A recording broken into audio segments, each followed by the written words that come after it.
This week at work we finished another business battle plan workshop. There were about probably 120 odd businesses in the room, well-established businesses, employing on average per business around 50 to 80 odd people. So sizable businesses, nice businesses, established businesses, seasoned business owners.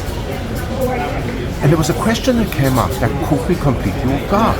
And the question was around, but where do we find growth in this low growth economy that's fraught with all sorts of issues, whether it be inflation or rising interest rates or skill shortages? And given what we do and how we do it was something I've always taken for granted, but it got me thinking. It all begins really with one thing, and that is having a growth mindset.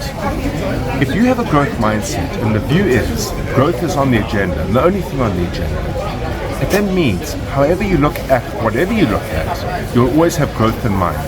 And if you have growth in mind, you look at it from the perspective of an opportunity as opposed to from the perspective of distress or reasons not to grow.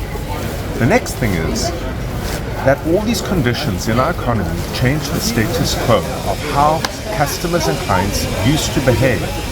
If you think about what your business does, essentially through its product and its service, it solves a problem for them, the customer. But the way you engage with the customer through how you market, how you sell, how you fulfill, how you administer, that creates the experience. And a change in the environment of business that causes stress and strains changes the status quo of how the problems emerge, and most importantly, what the experiences are that are needed for customers to onboard you as their preferred supplier.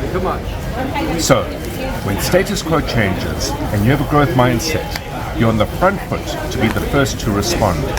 The last area is these conditions make corporate life incredibly difficult. Very large organizations carrying very high cost structures have very little agility in order to respond to these changes of status quo. Within that, what many are doing are outsourcing formerly in-source services. Depending on what business you're in, what your products are, what your services are, you might well be the recipient of that outsourcing process. And this is the period where you are able to engage and lock in, hopefully, some really good, solid, reliable corporate business. Think about those three elements in the environment we face today.